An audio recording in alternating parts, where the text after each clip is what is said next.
ইজ্জতে রক্ষার জন্য আমাদের রাস্তায় দাঁড়া হয়েছে। না, এই লজ্জা আমার না, আমি বলছি কি লজ্জা, বাংলাদেশের সকল জনগণের লজ্জা, পুরুষ জাতির লজ্জা। আর যদি পুরুষ জাতি নিজেকে সংযত করতে পারত, পুরুষ জাতি আমাদের পাশে এসে দাঁড়াতে পারত, আমার মনে হয় বাংলাদেশের মানুষ এত অপরাধ করার সাহস পেত না। আজ নারীরা কেন মানববন্ধন করবে, আজ পুরুষরা নিজেরা মানববন্ধন করা উচিত। আমার মনে হয় দল মত নির্বিশেষে সকল মানুষের রাস্তায় নামা উচিত। বিশ্বের কাছে লজ্জা, আমরা বাংলাদেশি, আমার সোনার বাংলাদেশ। পেপার খুললেই দেখা যায় ধর্ষণ, ফেসবুকে দেখা যায় ধর্ষণ, বাড়ির পাশে তার মা কাঁদতেছে ধর্ষণ, কত যে ধর্ষণ হচ্ছে নীরবে ঘুমবে, কত যে আসিয়া আজকে গুম হয়ে যাচ্ছে, কত যে আসিয়া রাস্তাঘাটে এরকম হয়ে যাচ্ছে, লাশ হয়ে যাচ্ছে, কিন্তু কত আসিয়ার খোঁজ পায় না। আর এই আসিয়া 8 বছরের আসিয়া সবাইকে জানিয়ে দিচ্ছে, আসিয়া হাসপাতালে কাঁচাচ্ছে।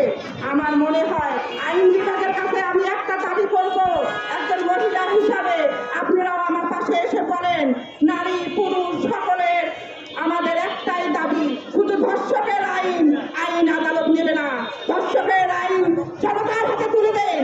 ধর্ষক প্রমাণ হলে জনতা আমরা প্রকাশ্যে শাস্তি দেব, তাহলে আমার মনে হয় কোনো পুরুষ সাহস পাবে না এরকম অপরাধ করা। আমি আর নারী জাতি হিসাবে আমি সবার কাছে বলবো, বাংলাদেশে ধর্ষক এত বেশি ভাইরাস হয়েছে যে এটার জন্য সবাইকে আসতে হবে, আইন বিভাগে শক্ত হতে হবে। আর যেন কোনো জানোয়ার, আমরা কুকুর নিবন্ধন করি, কুকুরের চেয়েও যে জানোয়ার আমাদের বাংলাদেশে ঘুরে বেড়াচ্ছে আশেপাশে, আমাদের ঘরে আমাদের বিছনায়, বাবার কাছে নিরাপদ নাই, দুলাভাইয়ের কাছে নিরাপদ নাই, চাচার কাছে নিরাপদ নাই, কোথায় যাব আমি? আমি নারী, আমি সবাইকে বলবো এই নারীর রক্ষা করার দায়িত্ব সকল মানব জাতি।